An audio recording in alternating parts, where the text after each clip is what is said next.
What's next for Sid, man? Really, man, trying to just I really want to sell a show, to be honest with you, man. I've been auditioning for things, which is cool, and I want to like do what I did this weekend. I want to tour. I want to sell my own show. That's the goal for me. Like being in a position to not take jobs just for the money and be like do shit you want to do. Yeah, it's like that's the goal, to be honest with you. Like I don't want to do jobs or take jobs where it's like it's a cool look or whatever. Because to me, I think of like long picture, you know what I mean? It's like, will this get me closer to my goal, or is this just like taking a check, regardless of what the credits say? Yeah. You know what I mean? So what's it's the goal though? The goal is to sell my own show, to sell my single camera show. And I've it'll been be working on. Sydney's like a Martin. It would be written by Sydney, created by Sydney. You know, I would love to have somebody help me on that. Honestly, like a name that can help, a point of view, anything that can help. But I love it what it is. My manager really likes the topic. It's real. It's me. So. Putting all my so put it out there. What is it? What's the show? What will be the concept of it? I'm not gonna put it out there, actually. Okay, but fuck it. I really like it. I think it's gonna be really dope. Okay, fuck it. Damn, that's hard, man. But listen, working on that like daily, like that in my stand up. Like I just put out the comedy album, so now it's like really being vulnerable, man, on stage, dog. Like really being like the comedy album was dope too, man. Listen, let me talk to you. Like I know we on all this. It's about being vulnerable. Like I still ain't talking about some things like. My dad dying, Derek dying, like some things are tapping into like a vulnerability of like what that mean, what depression look like a little bit, you know what I mean? Yeah. And like from my perspective. For the people, who's Derek? My brother. You know what I mean? Yeah. Yeah, I know that.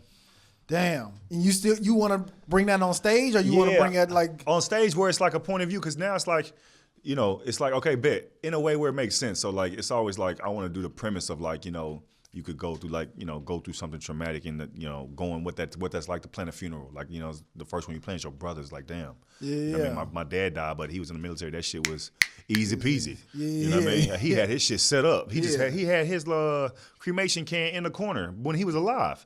I said, Dad, what's that? It's my urn. I said, he's like, yeah, it's nice. I was like, Dad, that's a little weird, ain't it? He's like, nah, you got to set it up. He's like, I ain't a young buck. You know what I mean? When he passed, all his shit, they had to, military's that pop, 21 gun salute. All that like, people met us with a flag. What? Listen, like a movie. I was like, oh, my dad was a cold nigga back in the day. But like, it was easy peasy, Yeah. My brother passed. I got to plan that, right? He had shit set up. It's like, okay, bet. All right, where you earn at, bro?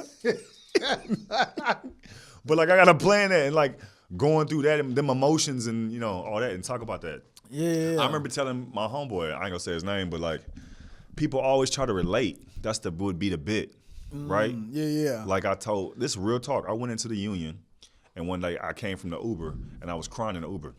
Right. I literally was watching that. I watch YouTube shit a lot. Them singers, nigga, they get to me. Soft ass nigga. So I started thinking about my brother, dog. I'm about to do a show at the union on like a Friday night. I get to the union, dog. And then somebody in the office, I said, what's up, Ans? I said, what's up? He could tell the energy, everybody leave, right? He said, what's up? I said, hey, man, do me a solid real quick. Give me a hug real quick. He said, what? I said, nigga, I miss my brother, dog. He's like, oh, shit. He hugged me. I cried. Nigga said, I just need to get that out.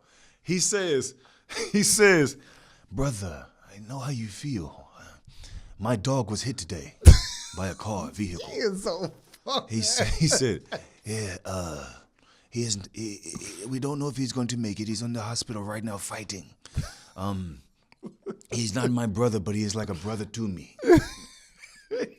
I said, word, okay, bet, right? And I was like, this is why niggas don't get vulnerable around niggas. Like, I just told you I miss my brother. You told me about your dog. Who survived? No, but it's like that would be the joke. That is weird though. That would be the joke though. You know what I mean? Like, no, he just was trying to relate, but that would be the bit. Like, people always trying to relate.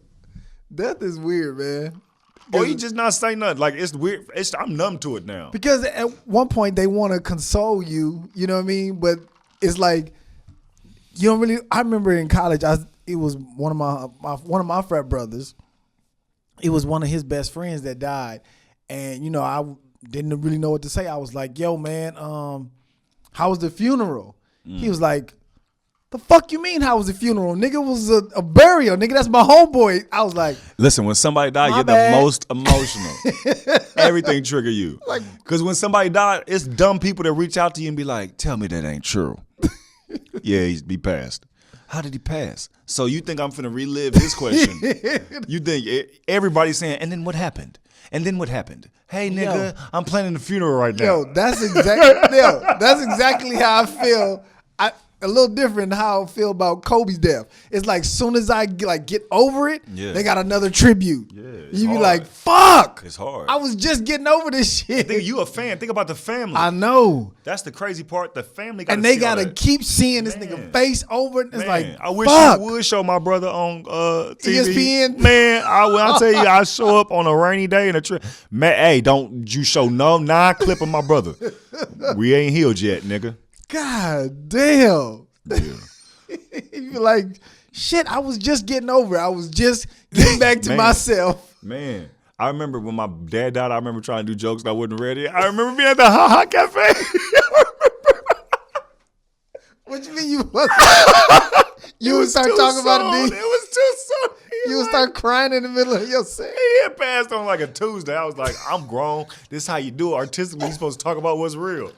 I get on stage, dog. I was like, yeah, man, so I lost my dad. And the crazy thing when you...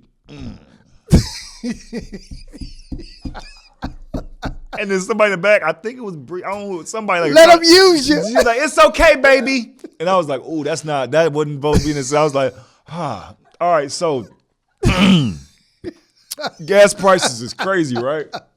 All right, y'all be easy. Good night. Got out of there. Yeah, you never supposed to get consoled after a set. Like, hey, brother, can I talk to you? Are you okay? You need some prayer requests.